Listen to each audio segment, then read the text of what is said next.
Merci pour ce chant. Et introduction, Christophe, c'était bien? C'était bien? Ah, ok.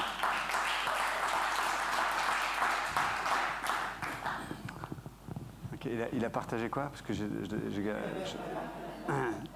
suis resté dehors avec mon fils pour qu'Angela puisse écouter. Oui? L'importance du? Ah, ok, ok. D'accord, ok. Quelqu'un d'autre? Celui qui est marche avec nous. Ah, ok. On sera. C'est bon. Il a donné un verset, non? Ah, ok. D'accord. Ah, ok. Je vérifie, je sais jamais. Tu aurais pu donner une sourate ou un truc comme ça, je sais pas. Je vérifie.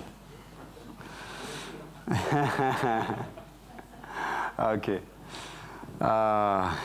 On va lire ensemble le livre de la Genèse. On continue notre étude. Et on va voir une deuxième facette de ce moment dans la vie de Jacob, où en tout cas, il va quitter Laban. Donc Genèse 31. Alors on ne va pas tout lire. On reviendra peut-être à certaines références, mais Genèse 31, au verset 24. Donc juste le contexte, c'est que en début de chapitre 31, on peut voir que Dieu demande à Jacob de rentrer dans le pays de la promesse. Et ça tombe bien parce que sa relation avec Laban et les enfants et les fils de Laban se sont vraiment détériorés. Et dans les premiers versets du chapitre 31, il est dit que le visage même de Laban n'était plus le même. Le visage de Laban envers Jacob n'était plus le même. Et il est dit parce que les fils de Laban disaient que Jacob avait volé la richesse, les troupeaux à son père. Et donc on peut voir entre parenthèses que ce qui était faux en vérité, hein. Mais enfin faux dans le sens que c'est Dieu qui a orchestré tout ça, parce que Jacob ne pouvait pas faire en sorte que tel animal soit tacheté ou tel autre soit noir ou blanc. C'était vraiment la main de Dieu qui a donné ces richesses, ces troupeaux à Jacob. Mais comme les fils de Laban et Laban lui-même évidemment n'ont aucune notion des réalités spirituelles. Et Paul nous le dit, hein, Corinthiens 2, l'homme naturel ne comprend pas les choses spirituelles. Donc ils ont commencé à dire qu'il avait manipulé à leur décharge. C'est vrai que Jacob était quand même un spécialiste dans le genre, mais il avait trouvé son maître en Laban. Donc si Dieu n'était pas intervenu, Laban aurait eu le dernier mot. Mais en tout cas, on peut voir que le visage de Laban, à travers les propos de ses fils, a changé. Comme vous vous souvenez, Saül, son visage et son attitude avaient changé vis-à-vis de David quand Saül a commencé à entendre les filles d'Israël chanter Saül a tué ses 1000 et David ses 10 000. L'attitude, le visage même avait changé vis-à-vis de David, au point même où Saül a essayé de tuer David. De la même façon, là on peut voir que le visage a changé. Et donc, alors c'est pas le sujet de ce matin, mais une petite parenthèse, c'est que c'est vrai que on réalise pas à quel point des propos ou des insinuations négatives qui régulièrement reviennent, on ne réalise pas à quel point elles changent notre façon de voir l'autre, et on ne réalise pas à quel point elles changent même notre propre visage, notre propre regard vis-à-vis de l'autre. Ça se voit littéralement, c'est visible. Et donc faisons attention à ces propos négatifs que l'on communique vis-à-vis de quelqu'un, parce que à un moment donné, vous ne pourrez pas contrôler même votre visage, votre façon d'être vis-à-vis de la personne.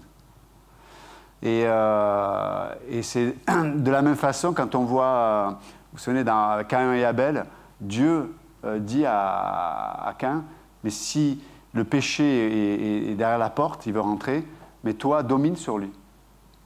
Mais on voit que le visage de Caïn a changé vis-à-vis de son frère, au point même, là, lui, carrément, il va commettre le meurtre, il va réussir dans son entreprise. Donc, faisons attention, il n'y a personne qui est imperméable à la négativité, personne n'est imperméable à la calomnie, personne.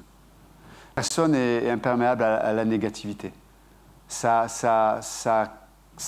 Alors, peut-être pas sur le coup, mais ça peut semer une fragilité dans l'âme. Et lorsque des situations, et vous savez, malheureusement, c'est souvent le cas, hein, souvent, des fois, des situations vont s'accumuler les unes derrière les autres, et parce qu'il y a eu un terreau, parce qu'on a, dans notre inconscient, on a accumulé cette négativité, ces plaintes des fois, parce que les plaintes, c'est une forme de négativité contre Dieu, ou le plan de Dieu, ou en tout cas ce qui représente l'autorité de Dieu. Mais petit à petit, quand les situations s'accumulent, la moindre chose fait que ça devient la goutte d'eau qui fait déborder le vase. Et puis il n'y a plus aucune capacité. Mais des fois, notre manque de capacité pour les gens, pour les situations, et même pour croire Dieu, malheureusement, est le résultat de propos, de plaintes, de négativité ou d'attitudes qu'on a accumulées. Soit on les a soi-même exprimées, soit on les a reçues. Et encore une fois, je répète, personne n'est imperméable à ça.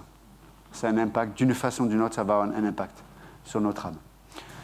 Et donc Jacob voit ça et il est temps de partir. Parce qu'il savait que ça allait très très mal se passer. Maintenant, et on voit que Dieu est derrière, d'ailleurs, ce retour. Mais on peut voir que la motivation, et on va lire ensemble quelques versets, hein, Genèse 31, versets 24 à 32, je vous lis le passage, il est dit que « Mais Dieu vint vers Laban, l'araméen, dans un songe de la nuit et lui dit « Garde-toi de rien dire à Jacob, ni en bien, ni en mal. » Laban atteignit donc Jacob. Et Jacob avait planté sa tente sur la montagne. Et Laban tendit la sienne avec ses frères sur la montagne de Galaad. Et Laban dit à Jacob, « Mais qu'as-tu fait? Tu m'as trompé et tu as amené mes filles comme des prisonnières de guerre. Pourquoi t'es-tu enfui secrètement et m'as-tu trompé? Et ne m'as-tu pas donné avis? Et je t'eusse reconduit avec joie, avec des chants et au son du tambourin, de la harpe. Et tu ne m'as pas laissé baiser mes fils et mes filles. Tu as agi follement. J'ai en main le pouvoir de vous faire du mal. Mais le Dieu de votre père m'a parlé la nuit passée en disant, « Garde-toi de rien dire à Jacob, ni en bien ni en mal. Et maintenant, tu es parti parce que tu languissais après la maison de ton père. Mais pourquoi as-tu dérobé mes dieux? » Et Jacob répondit et dit à Laban, « C'est que je craignais en moi-même que tu ne me ravisses tes filles. Mais celui chez qui tu trouveras tes dieux ne vivra point en présence de nos frères. Examine ce qui est chez toi et prends-les. » Or Jacob ignorait que Rachel les eût dérobés. Père Céleste, nous prions de venir nous parler ce matin dans ta grâce. Nous te bénissons et t'adorons, notre Dieu. Amen. Donc, dans ce passage, on peut voir une discussion intéressante. C'est que Jacob, lorsqu'il discute avec Laban, donc, pour revenir sur le contexte, donc, suite à ce que je viens de dire, Jacob va discuter avec les filles de Laban, et puis il va leur expliquer un peu ce que Dieu lui a dit, le projet, et puis l'attitude de Laban depuis 20 ans, parce que Jacob est resté 20 ans avec Laban. Et donc, elles sont d'accord, disent oui, c'est vrai, il ne nous a jamais considérés, il nous a vendus, machin, etc. Donc, let's go, on s'en va. Une des femmes dans Rachel de Jacob va voler les téraphènes, donc c'était des dieux, des statuettes, hein, de Laban. Donc on peut voir qu'elle était encore dans une forme d'idolâtrie, elle ne connaissait pas encore Dieu vraiment. Mais ces téraphines, ces dieux étaient des protecteurs, étaient des garanties de sécurité. Donc elle les prend à Laban et puis ils s'en vont. Mais imaginez-vous le contexte, c'est que Jacob part avec ses filles, ses enfants, certains sont en bas âge, il part avec tout un troupeau, ses richesses. Je veux dire, c'était impensable qu'il puisse trouver la solution de cette façon-là. Impensable. Et d'ailleurs, la preuve, c'est que Laban va appeler ses frères, il dit, on va rattraper Jacob et puis on va lui expliquer. Donc, et pourquoi je vous parle du contexte, c'est que, rappelez-vous, je vous ai dit que Dieu a parlé à Jacob en lui disant, c'est le moment de rentrer.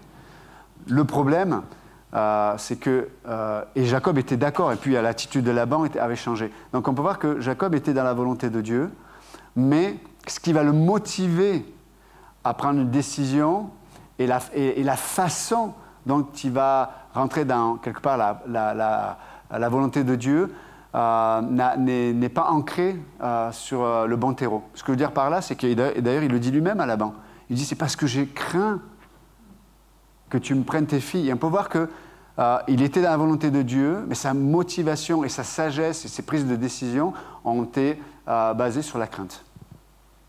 Et ça, c'est vraiment un sujet extrêmement important ce matin à comprendre, c'est que la crainte, elle se faufile de plusieurs façons dans l'existence des êtres humains, et même chez les chrétiens, chez les croyants.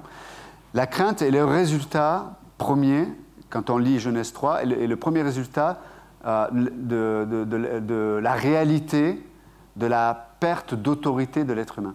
Quand l'homme a perdu son autorité parce qu'il a mis sa confiance en un mensonge, et il a cru le mensonge du serpent, il a perdu son autorité, et dans l'autorité que Dieu avait donnée à l'homme, il y avait l'accès à Dieu, mais aussi la capacité de gérer la création.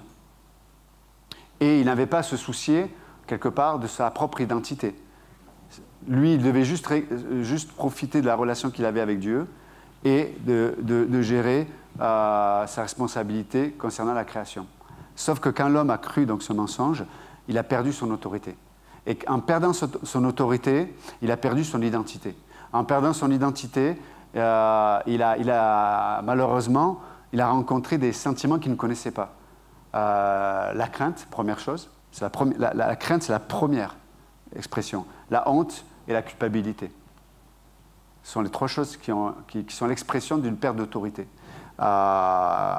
Donc, on peut voir que Jacob, qui est pécheur comme vous et moi, on peut voir qu'il ne connaît pas encore ni son identité, mais il connaît très peu en fait ce Dieu qui veut le bénir, ce Dieu qui veut le protéger, ce Dieu qui veut le faire vivre dans une autre sphère que celle de la crainte. Et on peut voir que la vie de Jacob, c'est que ça. Il prend des décisions parce qu'en même temps, il a envie des choses de Dieu. Il reconnaît qu'il y a il va négocier avec son frère pour avoir le droit d'aînesse. On peut voir qu'il a vraiment à cœur les réalités de Dieu. Mais comme il ne connaît pas Dieu, sans cesse, il essaie de se les approprier de façon naturelle. Et chaque fois qu'il veut se les approprier de façon naturelle, il crée une situation où il va se retrouver dans la crainte.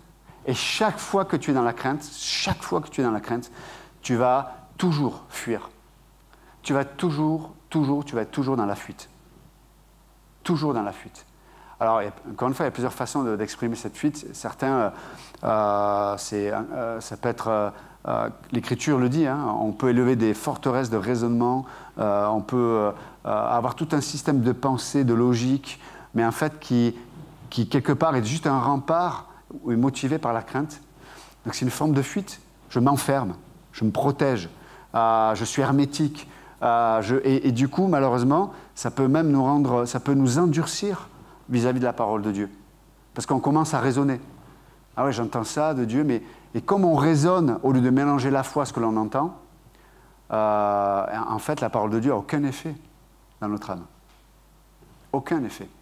Donc j'accumule de la connaissance, peut-être, mais je n'expérimente pas l'autorité de la parole lorsqu'on y mélange la foi. Parce que c'est seulement la parole qui me redonne ce que Christ a acquis à la croix. C'est à travers la parole et le ministère du Saint-Esprit que je découvre, du coup, cette autorité que nous avons en Jésus-Christ, du coup. Maintenant, c'est en Jésus-Christ. Nous ne sommes plus sous l'autorité du premier Adam qui a perdu la sienne. Mais Paul dit, nous sommes sur le nouvel Adam, Jésus-Christ. Et sur ce nouvel Adam, nous avons reçu une nouvelle autorité. Et dans cette autorité, il y a une nouvelle identité. Et dans cette nouvelle identité, au lieu de la crainte, au lieu de l'anxiété, au lieu du stress, etc., on va découvrir l'amour, la joie, les vertus de l'esprit. Donc c'est comme un vase communicant. Si je me remets sous la couverture de mon ancienne nature, il y a tout ce processus qui va se mettre en place. Perte d'autorité, ça veut dire que j'ai aucune puissance, aucune force de penser de la bonne façon. J'ai aucune puissance, aucune force de gérer mes émotions. J'ai aucune puissance, aucune force de gérer mon passé. J'ai aucune puissance, aucune force de gérer mon présent. Et j'ai encore moins de puissance, aucune force de gérer et de me projeter positivement dans l'avenir. Ça, c'est sous la couverture du premier Adam. Par contre, en Jésus-Christ, Dieu nous propose une nouvelle couverture spirituelle. Et donc, une nouvelle autorité, une nouvelle identité et de nouvelles vertus sous cette autorité. Et c'est pour cela que, quand on regarde l'histoire de l'Église, on a des écrits historiques de comment se comportaient les chrétiens, cette nouvelle religion. À l'époque, ils appelaient ça cette nouvelle secte. Mais on les mettait dans des conditions terrifiantes. On les a arrêtés. Quelques 2-3 jours, ils étaient dans des cachots, etc. On allait les exécuter dans des tortures pas possibles, entre les animaux sauvages, les brûler vifs, etc., etc. Et pour autant, le témoignage, en général, le témoignage qui était entendu, qui était écrit par les historiens de l'époque, c'était ces chrétiens, ils chantaient, ils étaient joyeux, ils demandaient à leur Dieu de pardonner les bourreaux. Waouh! Pourquoi?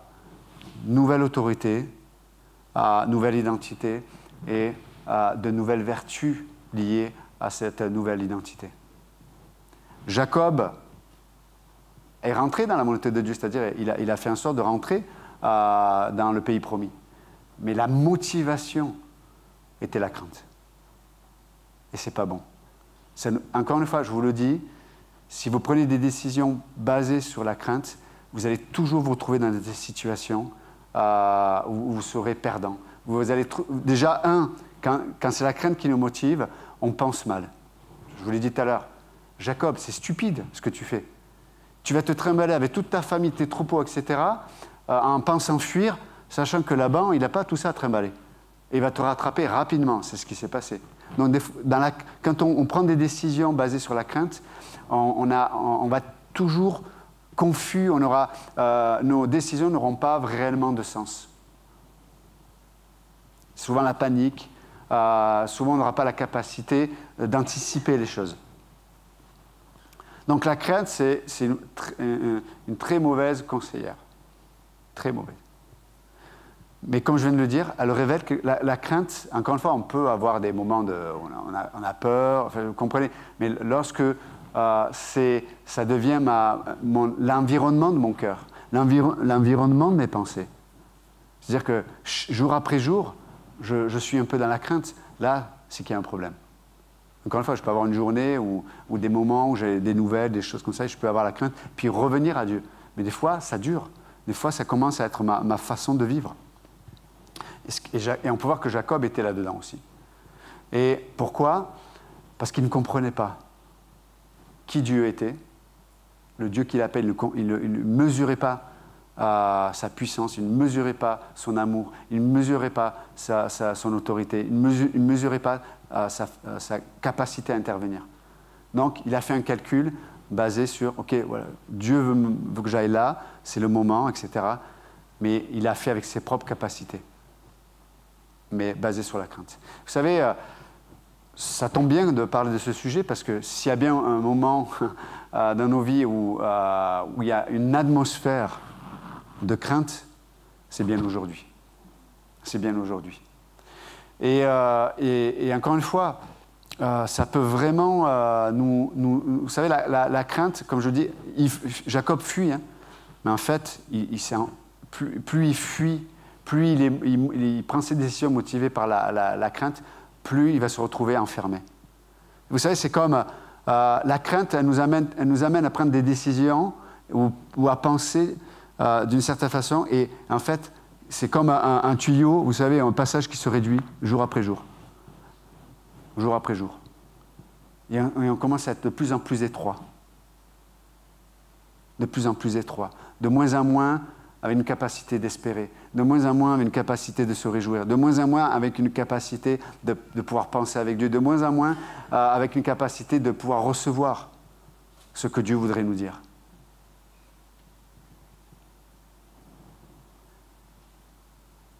Le chemin de la crainte, ou la fuite que produit la crainte en nous, va toujours nous amener à un endroit étriqué, à une voie sans issue.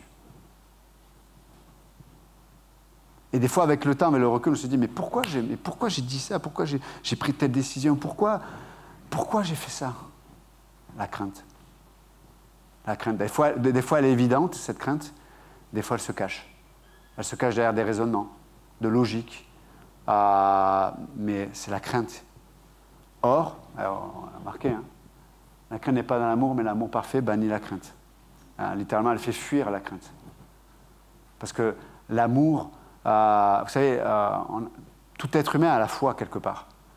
Mais les chrétiens, ce sont les seuls qui ont la foi dans le bon objet de la foi, en Jésus-Christ.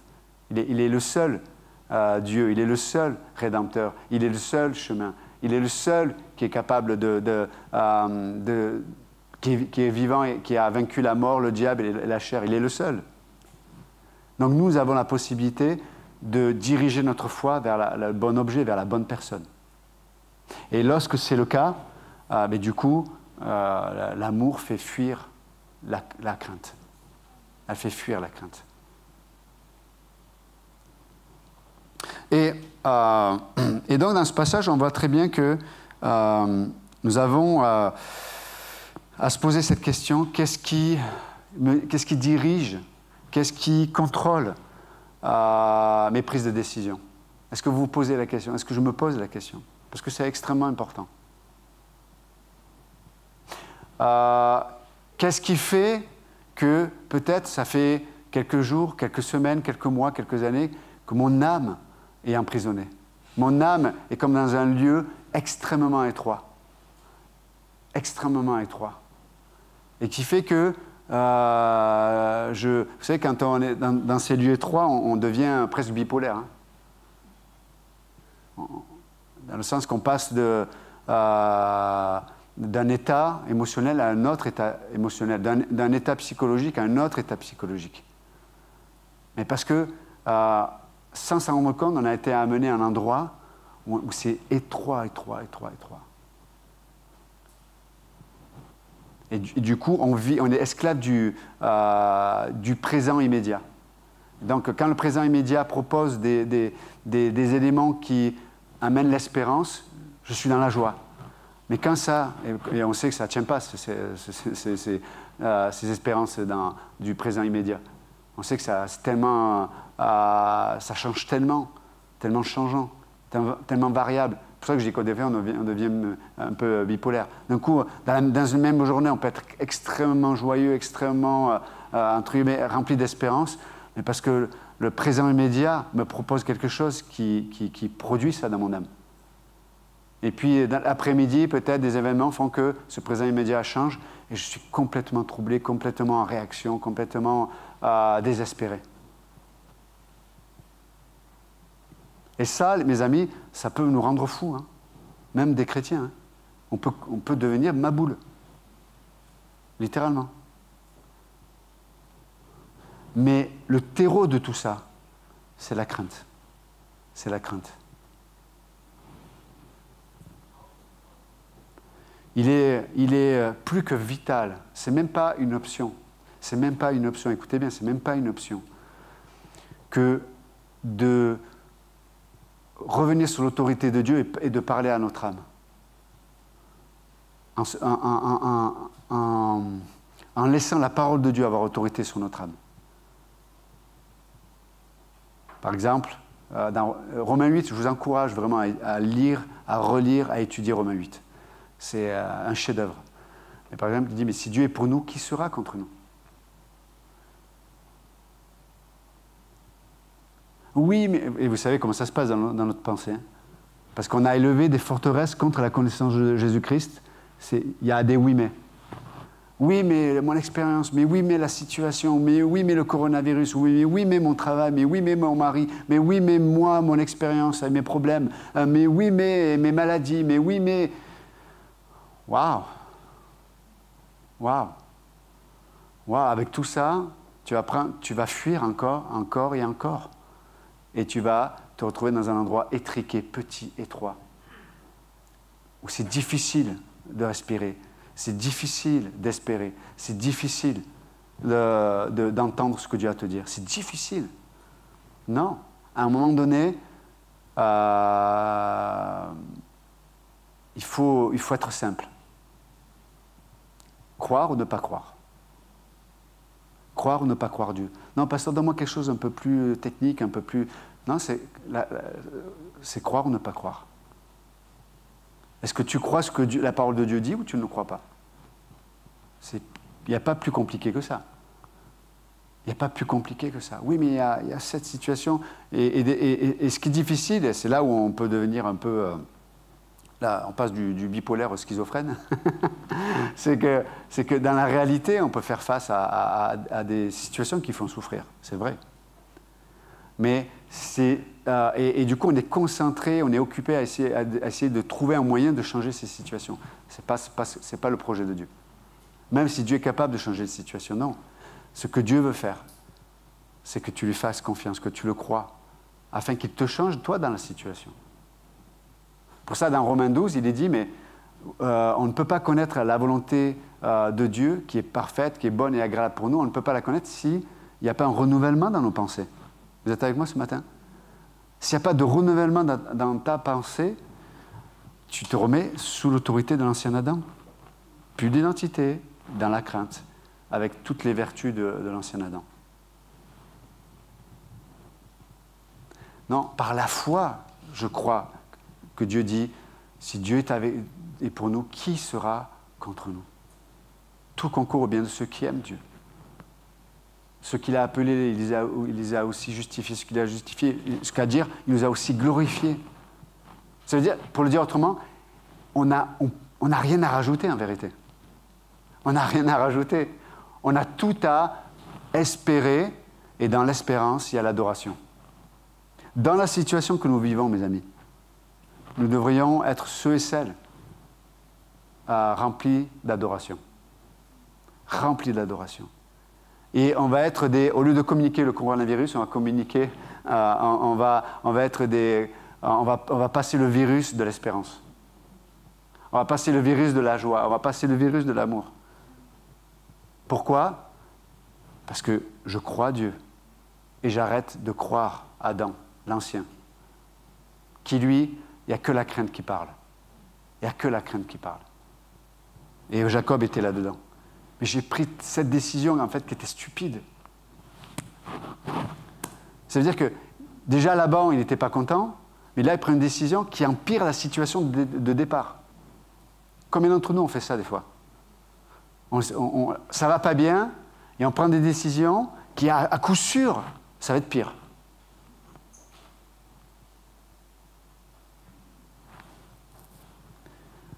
Non, on a besoin.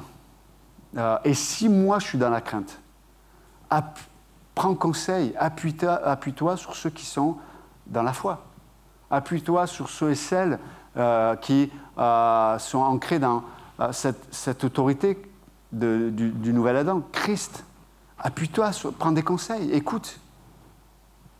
Si tu n'as pas la capacité de penser motivé par l'amour, écoute ceux qui le sont. L'humilité, mes amis. L'humilité, il n'y a que ça. Il n'y a que ça qui peut nous amener à la guérison. L'humilité. Moi, il y a des domaines, je suis incapable de penser avec Dieu. Enfin, je suis incapable. En tout cas, je n'ai pas la capacité d'y arriver. Mais j'essaie de m'approcher de ceux et celles qui vont m'inspirer, littéralement, donner le souffle que je ne trouve pas en moi-même. Même dans ma relation avec Dieu. Il y a des domaines, je vais agrandir. Mais là, aujourd'hui, je n'y arrive pas. Et vous savez comment le diable fait? Il va nous condamner. Tu vois, tu n'y arrives pas. Tu vois, tu n'y arrives pas. Et tu n'y arriveras jamais. toi, tu en es encore là. Et Dieu ne nous dit jamais ça. Il dit non, toi, tu n'y arrives pas. Mais dans Éphésiens 3, Paul nous dit, mais afin que vous puissiez on va le lire ensemble. Éphésiens 3. Je vais finir avec ça ce matin, mais... Vous êtes avec moi, toujours? Ah, ok. Ça fait plaisir.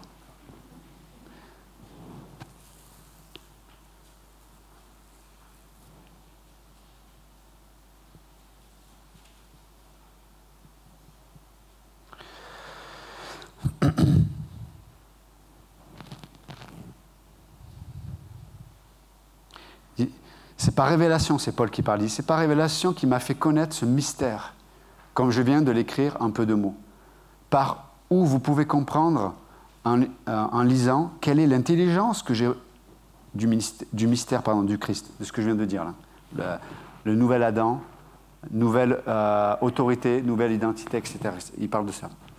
Mystère qui n'a pas été manifesté aux enfants des hommes dans les générations passées, comme il a été révélé maintenant par l'Esprit à ses saints apôtres et aux prophètes.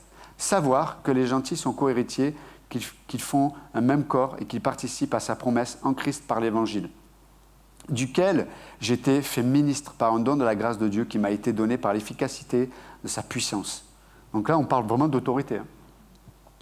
C'est à moi, le moindre de tous les saints, qui a été donné cette grâce d'annoncer parmi les gentils les richesses incompréhensibles de Christ et de mettre en évidence devant tous quelle est la dispensation du mystère caché de tout temps en Dieu, qui a créé toutes choses par Jésus-Christ, afin que, écoutez bien, la sagesse de Dieu infiniment diverse soit maintenant manifestée par l'Église, aux principautés et aux puissances dans les lieux célestes, selon le dessein qu'il avait formé de tout temps et qu'il a exécuté par Jésus-Christ notre Seigneur, et en qui nous avons la liberté de nous approcher de Dieu avec confiance, par la foi que nous avons en lui.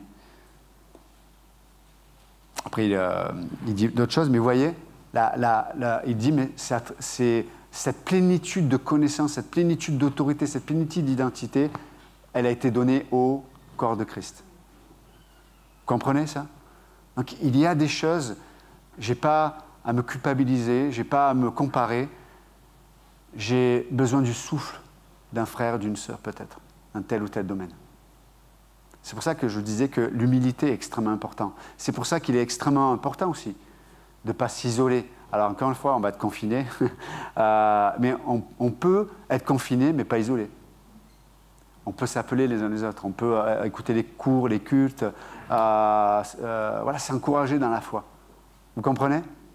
Ne vous isolez pas, mais au contraire, trouvez le souffle qui vous permet de ne pas nourrir vos pensées, vos décisions dans la crainte. S'il vous plaît, ne le faites pas. Ne le faites pas. Et regardez, en plus, dans ce passage, on peut voir une chose, c'est que malgré tout, Dieu est intervenu. Jacob, il ne connaissait pas assez Dieu à ce moment-là pour imaginer, ou en tout cas d'amener dans sa façon de penser, dans le calcul, Dieu. Il n'y arrivait pas, il ne pouvait pas à ce moment-là de sa vie. Mais Dieu le savait. Et il n'y avait pas le corps de Christ encore à l'époque. Donc Dieu a trouvé Dieu dans sa sagesse, dans sa puissance, il est intervenu. En songe, il a prévenu Laban, comme il avait prévenu Pharaon par Abraham, etc. etc. Il dit, si tu le touches, attention à toi. Je peux vous dire que Laban, ça ne plaisantait pas, quoi. De la même façon, on a ce Dieu-là qui prend soin de toi, qui prend soin de moi. Des fois, tu peux le voir, mais combien de fois on ne le voit pas, et pourtant Dieu prend soin de nous. Je me dis, même moi, je me dis, mais je suis encore là aujourd'hui, on marche avec Dieu, etc. Mais on reconnaît une seule chose, c'est parce que Dieu est intervenu tellement de fois. Je veux dire, il n'y a rien, aujourd'hui, il n'y a rien qui pourrait m'amener à me glorifier. Rien, ni ces hommes de Dieu, il n'y a rien. La seule chose qui nous amène à être là et faire ce qu'on fait, c'est on est dans l'adoration et on est conscient de Dieu. Et on le glorifie, dit, waouh, merci Seigneur. Merci. Donc, s'il vous plaît, dans cette période, il va y avoir beaucoup de tentations. Il va y avoir beaucoup d'opposition aussi. Il va y avoir beaucoup aussi d'atmosphère, une ambiance qui va essayer de vous faire vivre dans la crainte, afin de vous étouffer, afin de vous amener dans un endroit, une pièce dans votre âme, vous êtes tellement étroit que vous allez perdre même votre identité.